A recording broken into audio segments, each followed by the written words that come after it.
যৌন এটাকে আমি পেশা বলতে রাজি না। যদি এটাকে পেশা হিসেবে স্বীকৃতি দেওয়া হয়, তাহলে আপনি কি আপনার ঘরের মা বোনকে এই পেশায় পাঠাবেন? আপনার স্বামী, আপনার ছেলে এই পেশা গ্রহণের জন্য সেই নারীদের কাছে যাচ্ছে, সেটাকে আপনি মেনে নেবেন? যৌনকর্মীদেরকে শ্রমিক হিসেবে স্বীকৃতি প্রদান। এখন বিষয়টা প্রথমত আমাদের কাছে খুবই মানবিক দৃষ্টিকোণ থেকে, মানবিক দৃষ্টির দিক থেকে মনে হচ্ছে যে এটা খুবই যুক্তিযুক্ত। এখান থেকে আমাদের যৌনকর্মী যারা আছেন তারা অনেক বেশি লাভবান হবেন। কিন্তু এখানে কিছু প্রশ্ন থেকে যাচ্ছে। প্রথমত, যারা আমাদের এখানে যৌনকর্মী আছেন তারা কি স্বেচ্ছায় এই পেশায় আসছেন? সেটা কিন্তু আমরা এখানে তাদের যেই প্রতিবেদন তার উত্তর কিন্তু এখানে আমরা পাইনি। এবং দ্বিতীয়ত, আমার নারী সংস্কার কমিশনের প্রতি কিছু প্রশ্ন রয়েছে যে আপনারা এই যে একটি প্রস্তাবনা করলেন, এর সপক্ষে আপনাদের কাছে কি কোনো ডেটা রয়েছে, অথবা আপনারা কি কোনো রিসার্চ করেছেন? সেই রিসার্চের আউটকাম কি? তার কোনো কিছুই তো আপনারা আপনাদের প্রতিবেদনে উল্লেখ করেননি। আচ্ছা, এই প্রশ্নগুলো বাদ দিই। এবার যদিও আমাদের অনেক সময় স্বল্পতা ছিল, যার কারণে আমরা ফিল্ডে যেয়ে আমাদের কোনো রিসার্চ করতে পারিনি, তবে অলরেডি বেশ কিছু রিনাউন্ড মিডিয়ার যারা তাদের ডকুমেন্টারি প্রকাশ করেছে এই টপিকের উপরে, তাদের বেশ কিছু বিষয়ের উপরে আমি আলোকপাত করতে চাচ্ছি। স্পেশালি এই মিডিয়াগুলোর মধ্যে রয়েছে বিবিসি, সিএনএ, আল জাজিরা।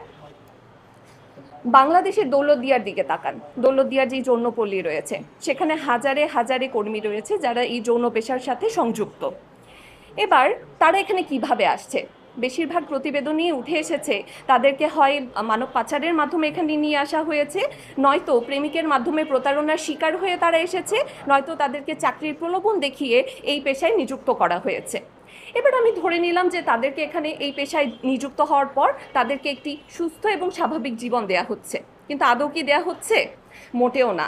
তাদের উপরে চালানো হচ্ছে পাশবিক, শারীরিক এবং মানসিক নির্যাতন।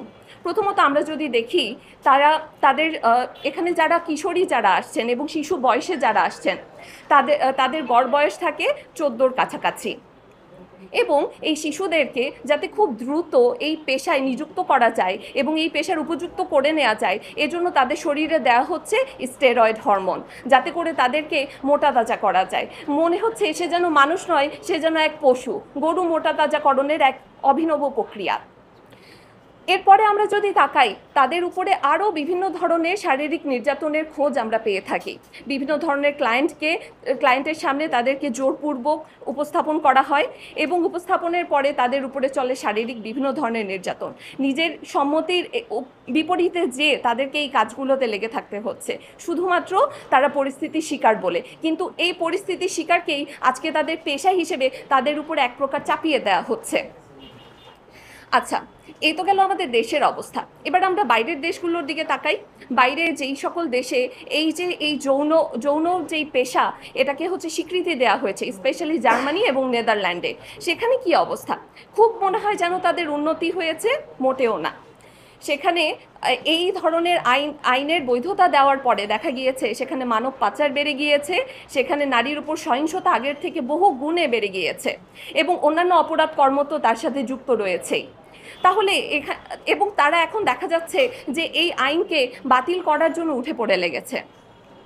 পাশাপাশি যদি আমরা আরও দেখি, জার্মানির একজন সাংবাদিক বলছেন যে এই যে আইনের আড়ালে আইনের মাধ্যমে তাদের নারীর উপরে এই যে সহিংসতা, সেটাকে একটা জাস্ট বৈধতা দেওয়া হচ্ছে, এ যেন এক আধুনিক দাসত্ব নারীর। তো দিন শেষে যেই জিনিস পশ্চিমা বিশ্ব ছুঁড়ে ফেলে দিচ্ছে, সেই জিনিস আমাদের এখানে নারী সংস্কার কমিশন কোনো রকম রিসার্চ ছাড়া, কোনো রকম ডেটা কালেকশন ছাড়া, কোনো রকম মতামত গ্রহণ ছাড়া তারা জাস্ট আমাদের উপরে চাপিয়ে দিতে চাচ্ছে। তো দিন শেষে আমি শুধু এটাই বলতে পারি যে এই যে নারীর উপরে যে সহিংসতা, এটা শুধু পুঁজিবাদী এবং অন্যান্য পুঁজিবাদীদের জাস্ট নারীদের ভোগ করার একটা মাধ্যম হিসেবে তুলে ধরা হয়েছে, আর কিছু নয়। এবং পাশাপাশি আমরা যদি দেখি যে এটা নারীদের প্রতি যেই সহিংসতা এবং জুলুম হচ্ছে, যেই নারীদের প্রতি যেই শোষণ হচ্ছে, সেটাকে জাস্ট একটা পেশার নাম দিয়ে সেটাকে বৈধতা দেওয়া হচ্ছে, যেটার কোনো অর্থ আসলে থাকে না। আমি পরিশেষে একটা প্রশ্ন জাস্ট করে যেতে চাই। আজকে যদি এই পেশাকে, এই যে যৌন এটাকে আমি পেশা বলতে রাজি না, যদি এটাকে পেশা হিসেবে স্বীকৃতি দেওয়া হয়, তাহলে আপনি কি আপনার ঘরের মা বোনকে এই পেশায় পাঠাবেন? আর উল্টোভাবে আমি যদি দেখি, আপনার পরিবারের আমি এই দুটো প্রশ্ন রেখে আমার বক্তব্য আজকে শেষ করছি। আমার টিমমেট বাকি বিষয়।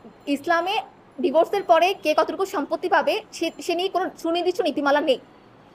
ওখানে বারবার এটা ডিসকারেজ করা হয়েছে যে আপনি যে মোহরানা শোধ করে দিবেন সেটা যাতে বিয়ের পরবর্তীতে যখন ডিভোর্স হয়ে যাবে সেটা যাতে আপনি আবার ফিরিয়ে না নেন, এটার প্রতি বারবার এমফাসাইজ করা হয়েছে। মোহরানা শোধ করে দেওয়ার ব্যাপারে বলা হয়েছে, কিন্তু সম্পত্তি কীভাবে ডিভাইড করা হবে এই কথা কিন্তু ওইভাবে কোনো সুনির্দিষ্ট নীতিমালা নেই। আপনি 4 মাঝাবের দিকে দেখেন, সেখানে কিন্তু নেই। কিন্তু আপনি নিয়ে এসেছেন একটা ডিভোর্সের পরে যেই সম্পত্তি ডিস্ট্রিবিউশনের যে লটা, সেটাকে নিয়ে এসেছেন আপনি কি ইনহেরিটেন্সের ক্ষেত্রে। মানে কেন? আপনি কি লিটারালি মানে ন্যূনতম কি কোনো স্টাডি আপনারা করেননি?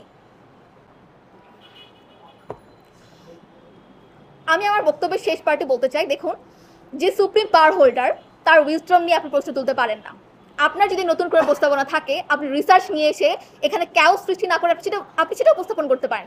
কিন্তু আপনি বারবার ধর্মকে নারীর বিপরীতে দাঁড় করিয়ে, ধর্মকে প্রত্যেকটা ইনজাস্টিসের বিপরীতে দাঁড় করিয়ে আপনি এটা করতে পারেন না। আপনার সেই রাইট নেই। এবং আপনি আমাকে ঠিকও করে দিতে পারেন না যে আমি আমার ব্যক্তিগত লাইফেই জাস্ট ধর্মটাকে রাখবো, এটারও আপনার রাইট নেই যে আপনি আমাকে ঠিক করে দিবেন যে আমি কতটুকুতে আমার ধর্ম রাখবো। কারণ ধর্মই, আমি যে লাস্টলি যে ধর্মই আমাদের ট্রেডিশন, ধর্মই আমাদের কালচার এবং ধর্মই আমাদের জীবন ব্যবস্থা।